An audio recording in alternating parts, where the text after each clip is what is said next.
On the eve of this weekend's Canadian Football Championship, Saskatchewan fans might want to paraphrase Mark Twain. The report of their team's death was an exaggeration. Despite predictions of their demise, the Saskatchewan Roughriders have surprised everybody, except maybe their fans, by earning a spot in the Grey Cup against the Hamilton Tiger Cats. To get to this game has been a long uphill battle for the Roughriders and their loyal fans. The Journal's Kevin Tibbles reports on what keeps Rider Pride alive. Oh, and if you're a Hamilton fan, we ask you to bear with us. Rider Pride! Rider Pride! Rider Pride! Rider Pride! Rider Pride! Rider Pride! The temperature's well below zero and the wind is blowing, no doubt, from the northwest. But the Rider Priders, as they're called in this province, are out to send the green and white of Saskatchewan to the Grey Cup for the first time in 13 years.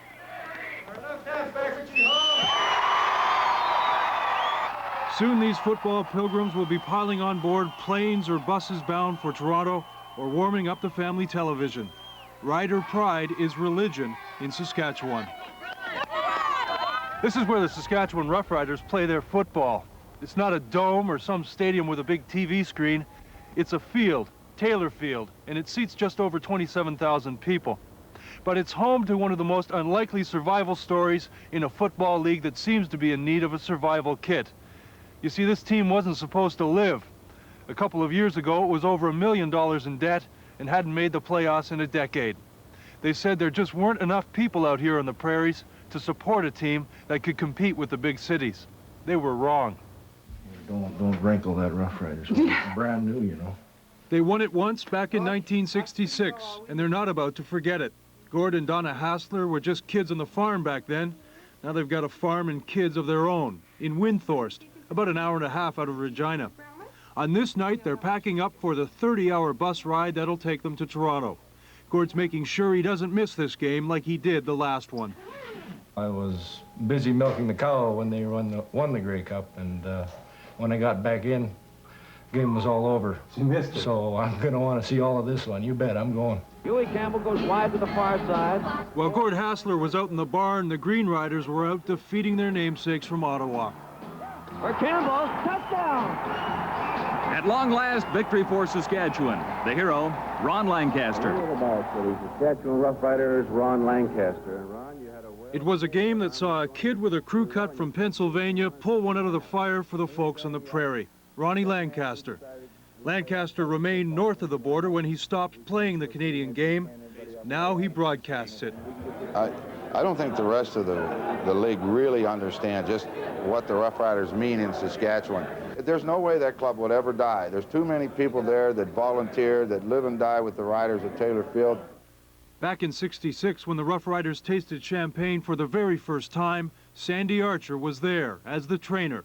In all, he was with the club 30 years. This is everybody's team, whether it's Saskatoon, Regina, Parkbeg, you name it, all the little towns, Saskatchewan, this is their team, and that's what sets them apart from almost any team in Canada. When the Rough Riders called out for help, they said, "Trust us."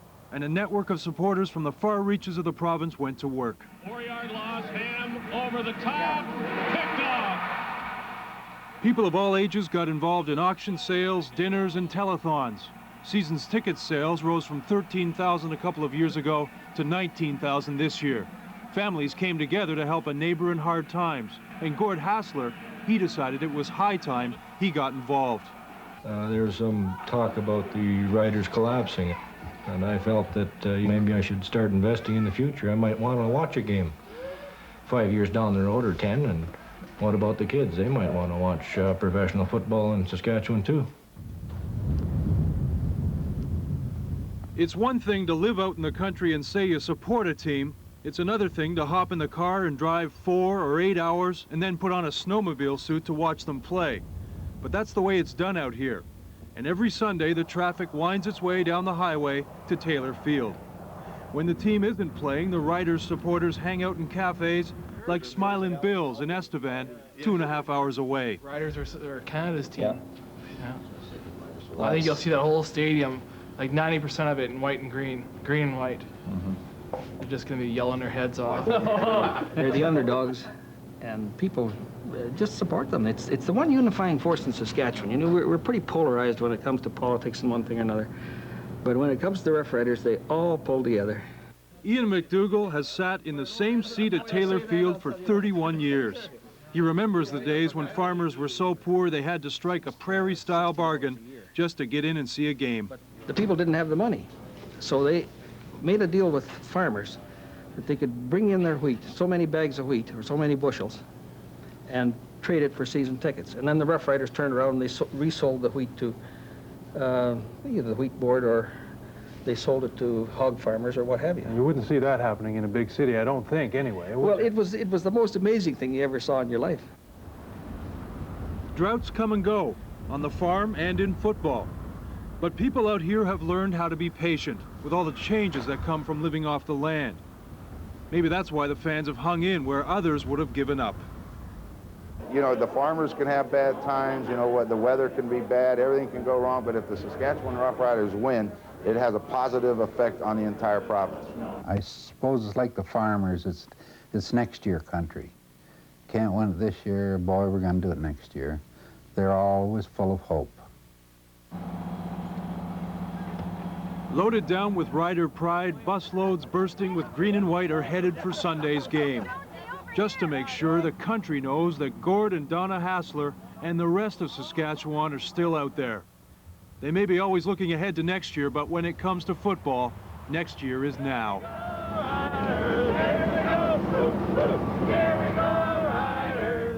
For the Journal, I'm Kevin Tibbles in Regina.